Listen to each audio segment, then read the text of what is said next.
Xin chào cô bác, anh chị và các bạn. Hôm nay mình chia sẻ bánh dorayaki hay còn gọi là bánh Doraemon. Bánh này thì rất là dễ làm luôn. Cái bánh của mình làm nó bóng rồi nè. Cái màu nó cũng đẹp nữa. Nhìn mê quá chừng luôn á. Cô bác, anh chị và các bạn xem thấy thích thì mình cùng làm nha. Bánh này làm nhanh lắm. Trước tiên thì mình đi làm cái sốt kem trứng. Ở đây mình có 3 cái lòng đỏ trứng gà cùng với 50g đường. Mình khuấy cho trứng với đường này nó tan ra. Mình thấy đường nó tan ra hết rồi, mình sẽ cho một tí xíu vani vô để cho cái phần kem trứng này nó thơm á. Cùng với 20g bột bắp. Mình trộn bột bắp này cho nó tan đều với trứng.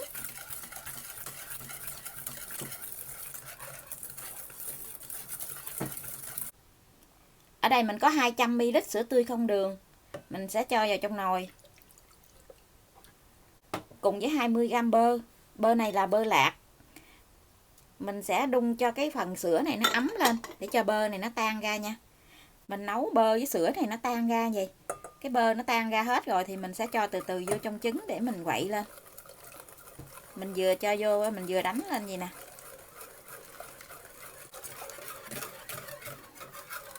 Mình trộn đều lại rồi thì mình đổ ngược qua cái nồi. Mình lấy cái đồ lược á, mình lược lại để cho nó mịn á.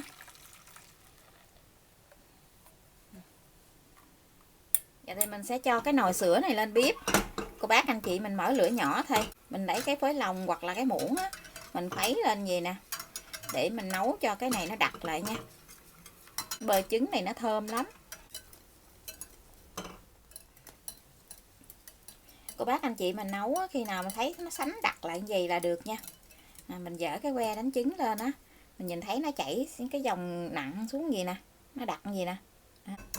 Giờ thì mình sẽ nhắc cái nồi xuống, mình để nguyên trong nồi như vậy luôn. Để kem của mình nó không có bị khô á, thì cô bác anh chị lấy cái màng bọc thực phẩm á, mình đậy lại.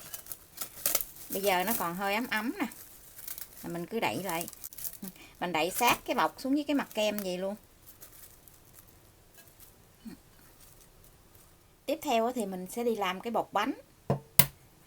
Bột bánh ở đây là mình dùng 4 cái trứng gà.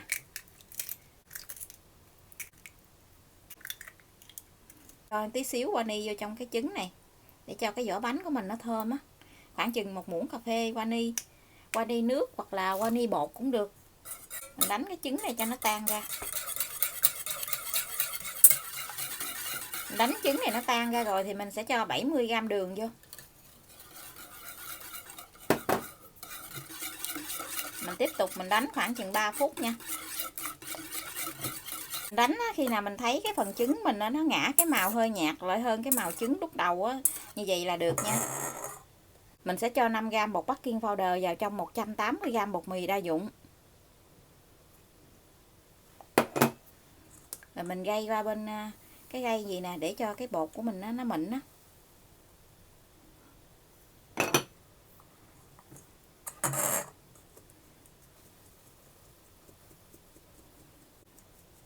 Mình sẽ gây 2 lần để mình trộn.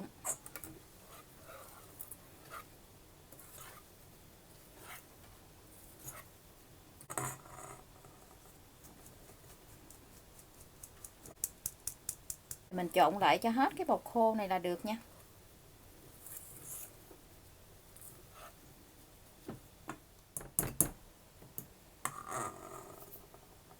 Mình trộn đều lại hết cái bột khô rồi mình sẽ cho 2 muỗng ăn cơm sữa vô. Sữa tươi không đường á.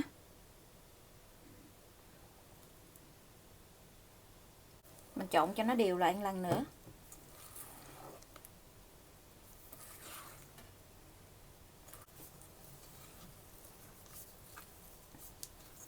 Mình trộn đều bột lại rồi thì mình sẽ lấy nắp mình đậy lại, mình để cho bột nghỉ 10 phút.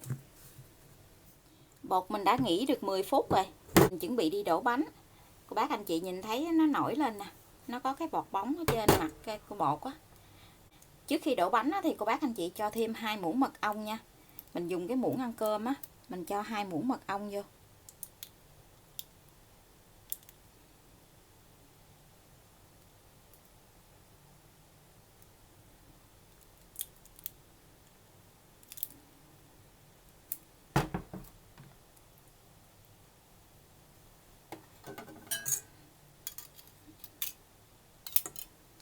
cô bác anh chị trộn bột lên một lần nữa. Với mình trộn gì cho nó mật ong nó đều ra. Mình đổ bằng cái chảo chống dính đó. Để cho cái chảo nóng rồi cô bác anh chị cho một giá bột lên. Cho ngay chân chính giữa gì nè.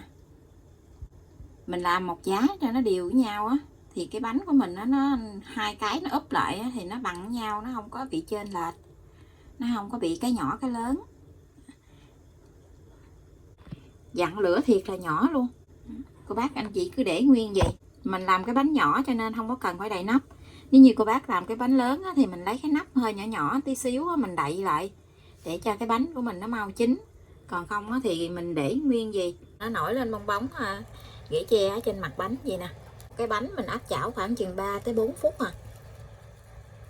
Cô bác anh chị cứ canh, mình nhìn thấy cái mặt bánh nó nổi lên vậy nè, rồi cái bánh của mình dở lên mình coi nó chín vàng là được.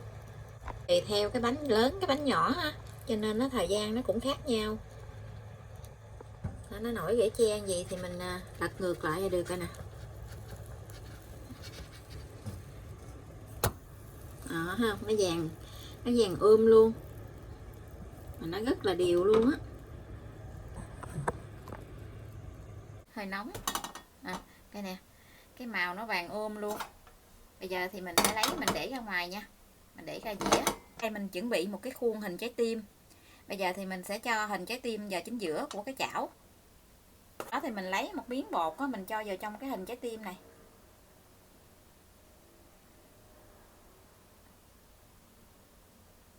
Mình để khoảng chừng 30 giây nha. Khi mà mình thấy cái mặt bánh nó vừa ráo lại thì cô bác anh chị dỡ cái hình này lên, dỡ cái khuôn này ra. Đó. Mình sẽ cho bột lên trên cái hình trái tim gì. Một cái bánh là mình cho một cái giá bột á, cô bác anh chị dùng cái giá nào thì mình làm một cái giá đó thôi. Mình để mỗi một cái bánh gì khoảng chừng 3 tới 4 phút là nó chín. Cái bánh nó nổi lên ghẻ tre coi nè. Cái chảo chống dính thì cũng dễ lắm, nó không có bị dính á. Nè, mình lật úp lại. Đó, nhìn đẹp chưa? Nè, giờ bánh của mình nó đã chín rồi nè, mình trở mặt lại. Nó vàng đều hết nè. Gì là chín này mình lấy ra luôn. Mình cho ra dĩa. Tiếp tục thì mình sẽ làm hết cái phần bột này luôn nha. Cũng tương tự như vậy thì mình cứ đổ tiếp tục. Cái kem trứng này bây giờ thì mình sẽ đi đánh lại cho nó tan đều ra, cho nó mịn ra. Mình lấy cái phới nè, mình lấy cái muỗng hoặc cái đũa gì cũng được hết. Bác anh chị đánh cho nó tơi ra. Tại vì mình để nguội là nó đông lại á. Mình cho kem trứng này vào trong túi bắt kem nè. Để tí xíu nữa mình nặn ra cái bánh cho nó dễ á. Cho hết vô trong cái túi bắt kem. Kem trứng nó ngon quá chừng luôn á.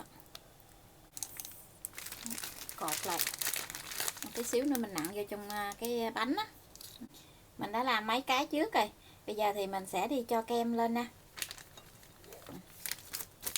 Mình đặt cái bề ở bên dưới vậy nè. Mình cho kem vô chính giữa.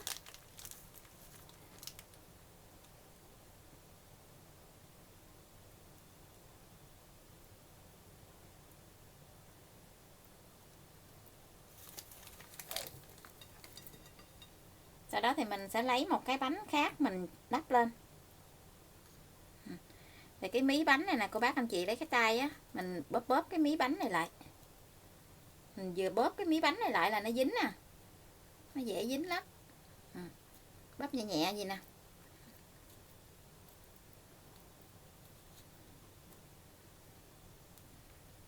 Vậy là mình đã có một cái bánh. Làm cái nào thì mình sẽ cho nhân vô cái đó nha.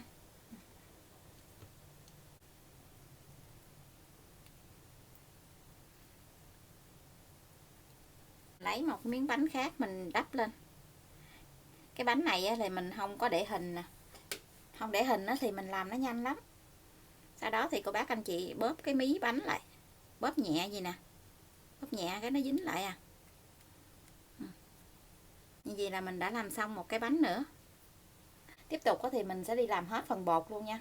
Bánh dorayaki của mình đã làm xong. Được 5 cái bánh. Nhìn ngon quá chừng luôn. Nhìn cái bánh nó bóng rồi nè. Này rất là xốp luôn á. Cái này mình làm dư tí xíu nhưng với công thức này thì mình làm được tới 6 cái bánh lớn gì. Con của mình nó xin hết một cái rồi. Bây giờ thì mình sẽ cắt ra cho cô bác anh chị xem nha. Mình cắt ra làm 2.